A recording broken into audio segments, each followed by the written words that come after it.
Welcome, students, to my lecture. If you are ready, let's begin. Tonight I want to speak with you about one of the most transformative principles you can ever apply in your life. The principle of living from the end. Not toward the end, not thinking of the end, not hoping for the end, but living from the end as though your desire were already accomplished. This single shift in awareness carries within it the entire secret of creation, for the state in which you dwell determines the future you will encounter. When you live from the end, you assume the feeling of the wish fulfilled before the world gives you any evidence of it. You occupy the emotional space of completion, while the facts still contradict you. And because consciousness creates reality, the world must eventually mirror the state you have accepted within yourself. Most people live the opposite way. They live toward the desire, constantly looking forward to some distant fulfillment. They imagine that one day, if they work hard enough or wait long enough or become the right kind of person, the desire will arrive. And because they live toward the end rather than from it, the desire stays forever in front of them, always approaching but never arriving. But the one who understands the law refuses to wait. They enter the state of fulfillment now. They do not dream of becoming someday, they think, from the position of already being. They feel now what they would feel then. And they let that feeling saturate their reactions, their expectations, and their inner conversations. Living from the end is not pretending. It is not fantasy. It is identification with the version of yourself who's already received what you desire. When you identify with the fulfilled version of yourself, you automatically think, speak, and react as that person. You begin to experience the emotional atmosphere of that identity, and the subconscious accepts this feeling as a fact, bringing it into expression. Let us look more closely at why this works. Your subconscious mind receives impressions through feeling, not through logic. It does not respond to effort, it responds to the tone of your inner being. When you feel yourself to be the one who has, regardless of appearances, the subconscious takes that feeling and builds your world from it. But when you feel like the one who is waiting, or the one who is lacking, or the one who is hoping, it builds a world that matches those feelings instead. Living from the end means you assume the emotional conclusion before the physical facts justify it. It is the emotional state that matters, not the outward evidence. This principle applies to every aspect of your life. If you desire companionship, living from the end means feeling love now. Not longing for love, not seeking love. Not imagining that one day love will come, but accepting that love is already yours. You carry yourself as one who is chosen, valued, appreciated. You speak from fulfillment. You walk with the lightness of someone who is already cherished. And the world reflects that inner conviction. If you desire abundance, living from the end means feeling financially secure now. Not hoping for money, not worrying about when it will come, not reacting from fear when bills appear, but assuming the inner sense of plenty. You feel ease. You feel capability, you feel safety, and your reactions begin to match the identity of one who is supported by life. The world rearranges itself to fulfill the state you sustain.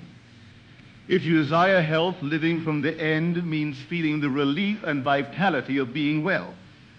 Not focusing on symptoms, not worrying about progress, not waiting for improvement, but assuming the feeling of restored wholeness. The body responds to the emotional instruction you give it, and the outer form begins to match the inner acceptance. Living from the end is the art of becoming now who you imagine you will be later. Let us consider the role of imagination. Imagination is not a place where idle dreams occur. It is a place where states are chosen. When you imagine the end vividly enough to feel it, you enter the state. The scene does not matter as much as the feeling. A single moment of fulfillment, a handshake, a congratulatory phrase, a moment of peaceful satisfaction can imply the entire future. If the moment implies completion, it contains the whole of the end. You need not design an elaborate story. A simple imaginal act is enough, provided it carries the emotional essence of fulfillment. You feel the relief, the gratitude, the satisfaction of the end, and that feeling becomes the seed of the new reality. But let us be clear, entering the state once may not be enough if the old identity still dominates your reactions. You must return to the end again and again, not by force, but by familiarity. You will visit it until it feels natural, until it feels inevitable, until it feels like home. Naturalness is the sign that the subconscious has accepted the state. When the state feels natural, the outer world must conform. Now let us examine the challenge many face. The world often contradicts the new state at first. You assume abundance and an unexpected expense appears. You assume love and someone behaves coldly. You assume success and something seems to fall apart. These are not signs of failure. They are the last echoes of the old state. The world must shift, but it shifts gradually, just as the turning of a great wheel begins with resistance before it gains momentum. Your task is not to react to these old echoes, but to remain in the end despite them. Do not abandon your assumptions simply because the facts have not changed immediately. The facts will change, but only after your inner conviction stabilizes. Living from the end means remaining faithful to the inner completion, even when the outer world presents the opposite. Your reactions reveal whether you are living from the end or merely thinking of it. If you react with fear, doubt, or impatience, you have stepped out of the end state. But if you react with calm certainty, if you respond as the fulfilled version of yourself, then you have remained in the state, and the shift in the physical world becomes inevitable. Let us look more deeply at identity. For living from the end is an identity shift. You are not trying to manifest a thing, you are becoming the one who already possesses it. The desire is simply the signal that such a version of you exists. Your work is not to chase the desire, but to assume the identity of the one who has already received it. This identity carries its own emotions, its own reactions, its own expectations. When you inhabit it long enough, it becomes effortless. You no longer need to imagine, you remember. You no longer need to affirm, you know. You no longer need to hope, you are. Living from the end transforms hope into certainty, longing into fulfillment, desire into identity. And once identity shifts, reality must shift with it. Now let us consider a subtle but important point. Living from the end changes your relationship with time. You are no longer concerned with when the desire will arrive, because the one who has already received it does not ask that question. Time becomes irrelevant. The end feels present, not future. This collapse of psychological time speeds the manifestation, for the delay exists only in the mind of the one who is waiting. The one who is fulfilled is not waiting. And now we approach the key for lady, right? If you can feel now what you believe you would feel, then you have brought the end into the present moment, and creation is complete internally. The outer world will follow. And from here we continue deeper into the mechanics of sustaining the end state throughout daily life. To sustain the end state throughout the day is not a matter of constant concentration. It is a matter of returning again and again to the feeling of fulfillment whenever you become aware that you have drifted. No one maintains the state perfectly at first. The mind wanders by habit into old assumptions, old fears, old reactions. But the moment you notice that you have left the end, gently return to it. Do not scold yourself. Do not analyze why you slipped. Do not treat the lapse as something significant. Simply step back into the feeling of the wish fulfilled, as though you never left it. This quiet returning is the essence of mastery. Creation is not accomplished by force, but by faithful repetition. Repetition of feeling, repetition of identity, repetition of being. If you return often enough, the new state becomes more familiar than the old one. And once familiarity shifts, the subconscious accepts the state as natural fact. When the state becomes natural, your reactions change effortlessly.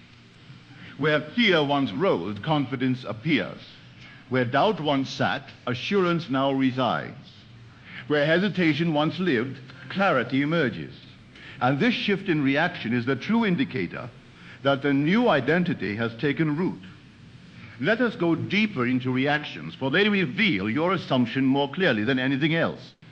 If you face a challenge and react with panic, then no matter what words you speak or what images you imagine, you are not living from the end. But if you face that same challenge and respond with composure, knowing that the end is secure, you remain in the state. The world may not yet reflect it, but your reaction proves that inwardly you have already won. A man once came to me who had been assuming abundance for weeks. He claimed he had been imagining faithfully, feeling prosperous, affirming consistently. But each time the bill arrived, he fell into anxiety. I told him, your imaginations have been occasional, but your reaction has been constant. Your reaction reveals the true state. If you assume abundance, then abundance must be your reaction to every circumstance. He understood then that he had been living toward wealth, not from it. From that day forward, he practiced responding from the end, and the shift that followed was inevitable. Living from the end is not measured by how vividly you imagine, but by how you respond when life presses upon you. Now let us consider the relationship between living from the end and inner speech. Your inner conversations are the dialogues of your assumptions. If you speak inwardly as the one who lacks, you express the state of lack. If you speak inwardly as the one who hopes, you express the state of hoping. But if you speak inwardly as the one who has already received, you express the state of fulfillment, and fulfillment must appear. Inner speech is not mere thought. It is the silent action of the imagination. Everything you speak within yourself carries the tone of the identity you inhabit.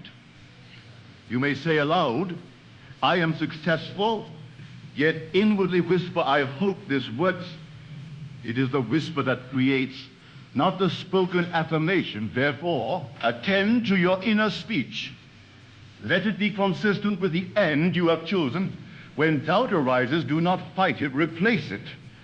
When fear whispers, do not analyze it, override it. Speak inwardly as the one who has already crossed the finish line. Speak as the one who already holds the prize. Speak as the one whose desire is already fact. If you do this consistently, the inner tone becomes dominant, and the world will reflect that tone. Now let us examine something subtle. The law does not respond to the desire itself. It responds to the feeling the desire produces. If you desire a thing intensely but feel the lack of it more strongly than the joy of it, you are not living from the end. You are living from the absence of the end. Desire is the signal of a possible state, but absence is the feeling of not occupying it. To live from the end is to feel the joy, relief, gratitude, or confidence of already having what you desire. The feeling is the secret, not the words, not the images, not the desire itself. Feeling produces the state produces the future. Let us now go deeper into the structure of states themselves. A state is not a passing emotion or a fleeting thought. It is a psychological position, an attitude of the inner man. It contains its own beliefs, reactions, expectations, and behaviors. When you enter a state, you automatically adopt its ways of thinking and reacting. For example, the state of wealth thinks differently from the state of poverty.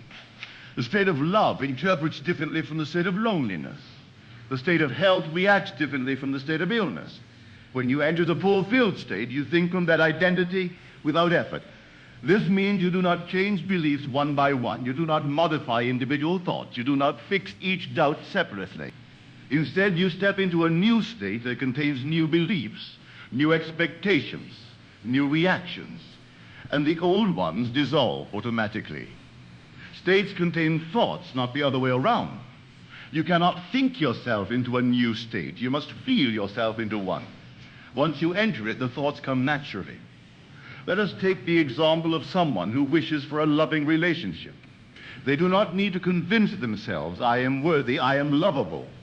Someone will choose me. These are attempts to modify individual thoughts. Instead, they must enter the state of being loved. In that state, worthiness is inherent. Lovability is assumed. Being chosen is natural. They no longer affirm these things because assume, because the state itself produces the feeling of them. When you live from the end, you're not trying to fix anything. You are inhabiting the version of yourself for whom nothing needs fixing. Let us now introduce a deeper principle. Living from the end is not done only through imagination. At night, it must be carried through into your behavior. This does not mean forcing yourself to act a certain way. It means your actions should flow naturally from the identity you have assumed. The third version of you carries themselves differently. They speak differently. They interpret differently. They expect differently. When you assume their state, these changes arise spontaneously. You do not force them. They simply occur. Let us use the example of someone who has assumed the end of confidence. They need not practice confident body language. Their posture shifts on its own. They need not practice confident speech. Their voice changes naturally. They need not rehearse bold decisions. Boldness becomes the obvious choice. The outer behavior is the reflection of the inner identity. When the inner man changes, the outer man follows without effort.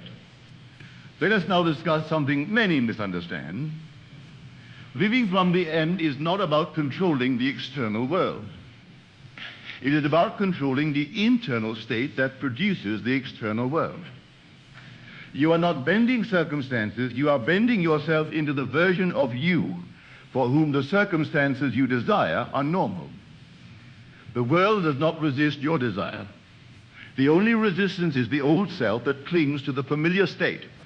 The moment you release the old identity and embrace the new one, the resistance dissolves. Self-concept is the root of manifestation. You do not manifest what you want, you manifest what you are. And what you are is determined by the state you occupy. Let us consider now how to remain in the end when faced with contradiction.